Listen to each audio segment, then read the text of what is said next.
Okay, so get this. You know Diddy, right? Mr. Music Industry, throwing those legendary parties. Oh, yeah. Well, imagine finding out it's all a facade and he's accused of running a criminal enterprise. I mean, seriously, the details are unbelievable. Yeah, it's wild. We're not just talking about one bad night or a misunderstanding. This is about a pattern of behavior. And we're talking decades, man. This news article we're diving into today lays it all out, and trust me, it's intense. We're talking sex trafficking, racketeering, even kidnapping I know, accusations. right? It's like finding out your favorite chef can't even boil water. I mean, this is Diddy we're talking about. The guy built an empire, 30 years in the music industry, hits on hits, worked with everyone. How does someone like that go so dark? That's the thing, that contrast, right? He's got this carefully built image of success, Yeah. and it makes these accusations all the more shocking. It makes you wonder, were those lavish parties, the freak-offs as they were called, were they more than just good times? Okay, yeah, the parties. We can't talk about Diddy without talking about those parties. Remember Cassie Ventura? His ex. Yeah, she did not hold back in her lawsuit. Oh, tell me about it. She painted a really disturbing picture of what was going on behind closed doors. And those accusations were explosive. Years of alleged physical abuse, even claims of Diddy filming these parties where, according to the lawsuits, drugs and sexual activity were just everywhere. Yeah, and here's the thing. She wasn't the only one who felt pressured to be there. It's alleged other women were coerced into attending these freak-offs too. Coerced, that's serious. What does that even mean, legally speaking? Good question. Okay, so coercion in a legal context basically means someone was pressured into doing something they didn't want to do. And it's not as simple as saying yes or no. Coercion implies some kind of threat, either out in the open or just hanging in the air. So, like, in this scenario, if Diddy or his people use their power, their connections, or even threats to pressure these women into participating, that could be coercion. 100%. And that's a huge part of the case against Diddy right now. Prosecutors are alleging he used his position to manipulate and exploit these women, making those freak-offs anything but consensual. Wow. Okay, so once Ventura filed her suit, it's like the floodgates opened, right? Oh, yeah. A ton of other accusations came out. You're right. And it's interesting, right? Remember that law, the New York Adult Survivors Act? Vaguely. Well, it was only temporary, but it basically gave people more time to file lawsuits, even if the statute of limitations had passed. Ah, right, because of sexual assaults, Yeah, right? exactly. So once that law was in effect, Diddy was hit with a wave of lawsuits, some going way back. Exactly. And it was like everyone was just waiting for their chance to finally come forward. And the allegations, man, they were all over the place.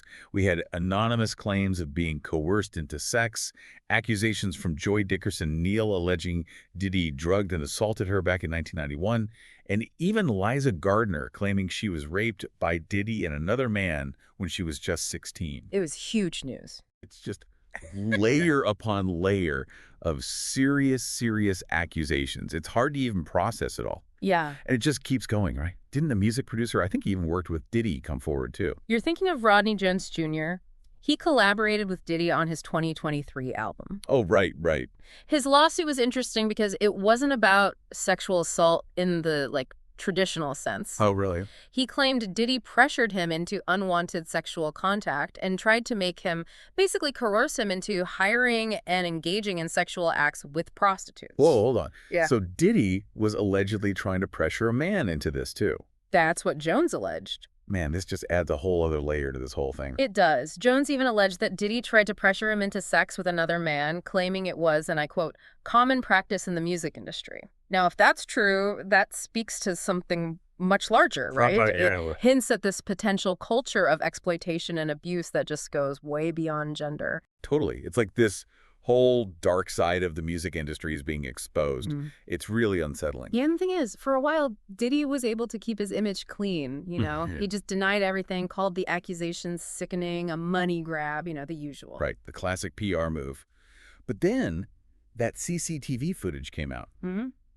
And things changed. Big time. It was like everything shifted. That footage, man, it was obtained and released by CNN, and it appeared to show Diddy physically assaulting Cassie Ventura in a hotel hallway back in 2016. It was graphic. You see him shove her to the ground, kicking, even throwing something at her. There's no denying it. Oh, I remember that. It was everywhere. You could practically hear the collective gasp from the public. It wasn't just rumors anymore. There was actual video evidence. It changed everything. Diddy couldn't talk his way out of this one. So what did he do?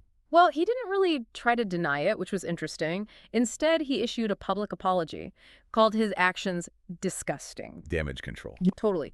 But the thing is, the damage was done. That footage really changed how people saw him, and I think it made people start to believe the other allegations. You hit the nail on the head. It was like a switch flipped.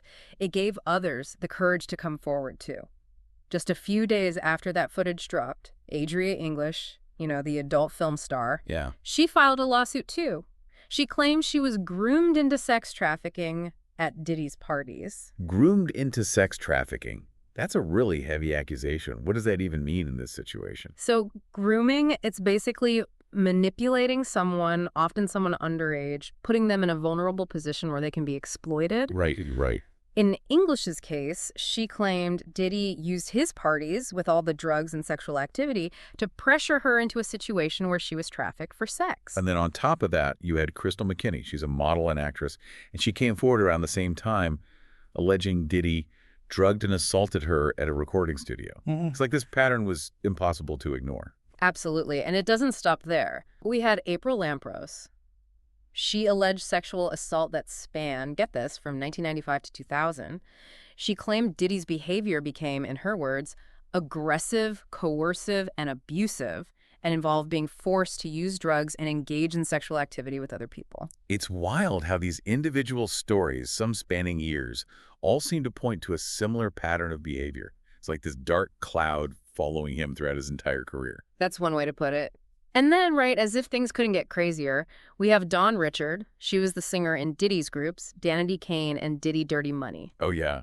I remember her. She filed a lawsuit, too, right? What was her story? Yeah, so Richard alleged Diddy sexually assaulted her multiple times, and on top of that, she accused him of verbal abuse and basically working her to the bone.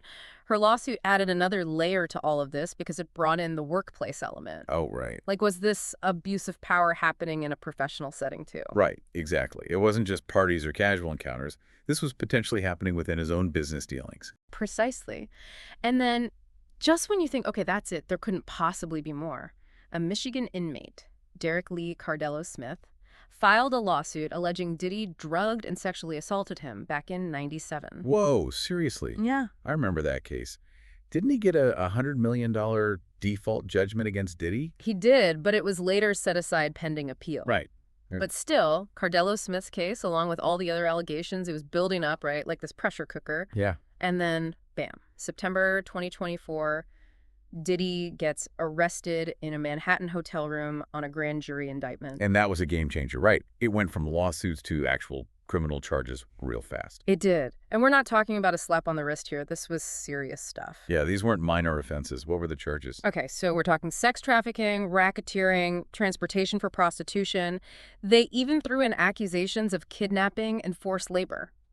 The prosecution basically argued that Diddy wasn't just some out-of-control party animal, but the head honcho of a whole criminal operation exploiting women. Wait, so they were saying those freak-offs weren't just wild parties. They were part of some calculated plan to exploit these women. That's exactly what they were arguing.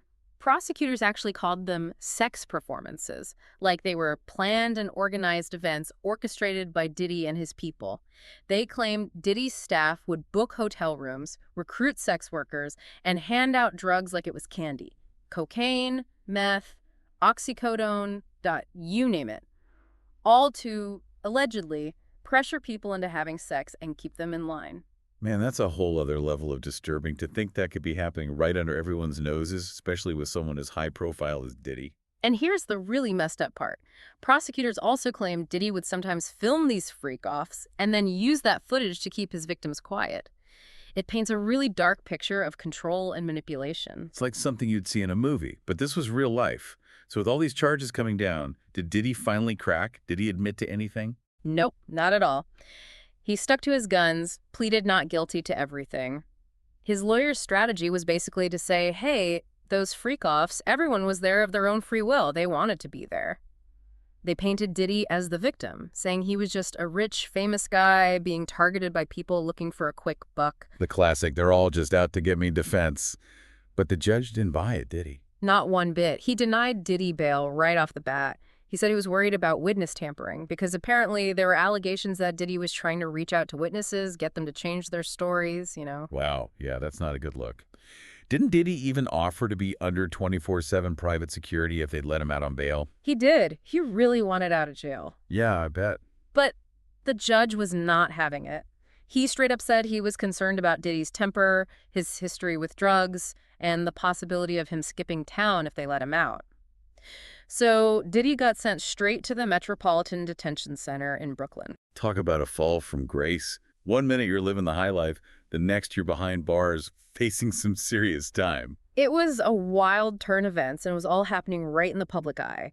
The arrest, the charges, the whole bail situation. It was like a slow-motion train wreck. Yeah, it was hard to look away. And listen to this, it gets even wilder. Just a couple days after he was denied bail, they moved Diddy to a special unit in the detention center. Oh, really? Like solitary confinement or something? Not quite, but separate from the general prison population. Probably a good move, right? I can't imagine someone like Diddy would last long in general pop, not with those charges hanging over his head. Yeah, and it's not uncommon, to be honest, especially with high-profile inmates. It keeps everyone safe and prevents any potential problems within the facility. Makes sense. But still, even in a special unit, that had to be a major reality check for Diddy. It was like his world was flipped upside down. It was. And as if things couldn't get any more intense, another lawsuit landed right around the time he was transferred. This time, it was Thalia Graves. She accused Diddy and his bodyguard of attacking her back in 2001. This is the one where she claimed she was drugged, tied up, and raped, right? And that they even showed a video of the assault to other people. That's the one. It was a really, really disturbing accusation, and it just added fuel to the fire. Graves even held a press conference where she talked about the trauma, how it made her feel worthless and isolated, even like it was her fault. Man, that's just awful. It's easy to get caught up in the headlines and the legal drama, but you have to remember, these are real people whose lives have been deeply affected by this. Absolutely. And then, just when you thought it couldn't possibly get any more twisted, another bombshell dropped. Oh, man. Not another one. Who was it this time? This time, it wasn't just one person, but potentially dozens. Tony Busby, the lawyer, you might remember him from other big cases. Check so. He announced he was representing over 100 people who were planning to sue Diddy. 100 people.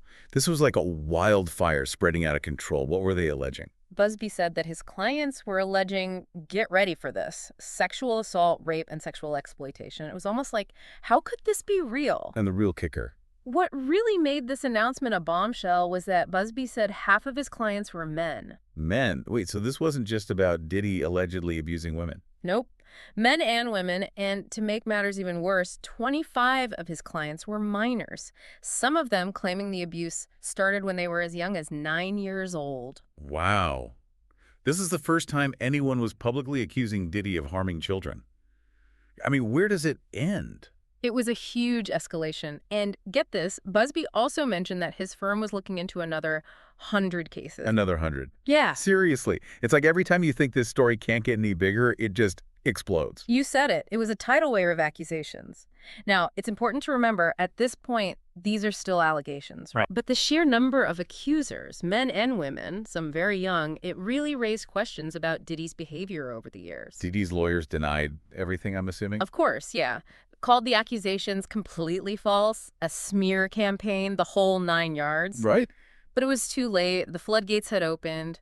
In mid-October, Busby filed 6 new lawsuits in New York. 2 women and 4 men, all choosing to remain anonymous, came forward with their claims. What were their stories?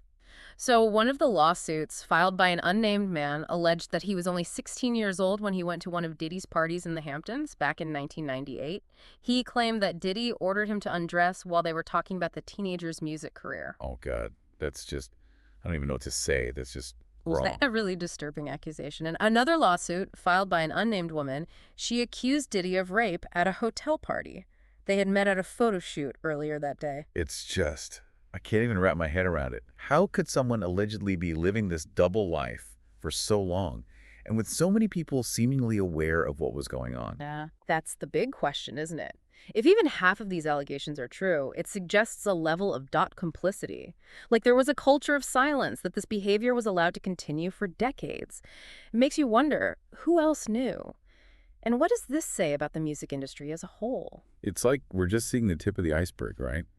Is this something bigger, darker, more widespread than anyone wants to believe? That's what a lot of people are starting to ask. This whole Diddy situation, it could blow the lid off this dark side of the entertainment industry.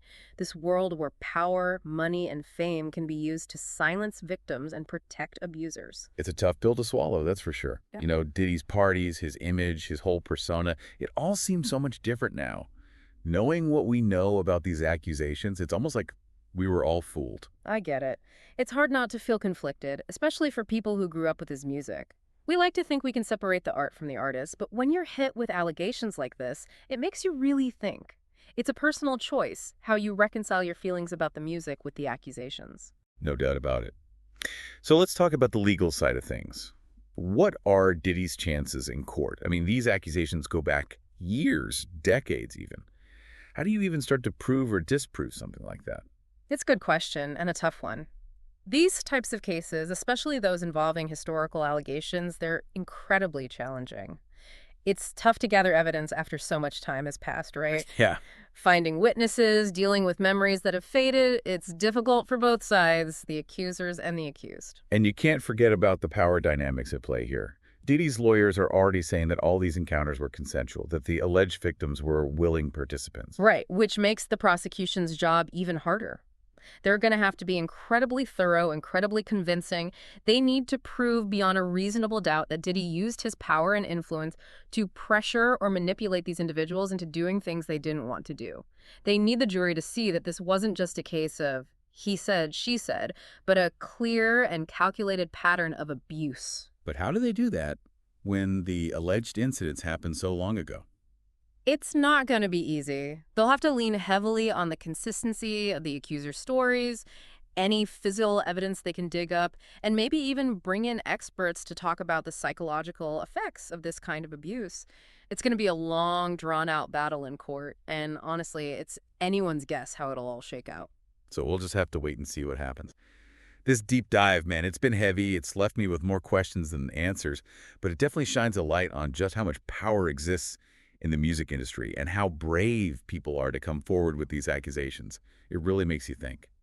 Thanks for joining us for this deep dive into the allegations against Sean Diddy Combs. It's a story that's far from over. Absolutely, and we'll be here to break it all down as it unfolds.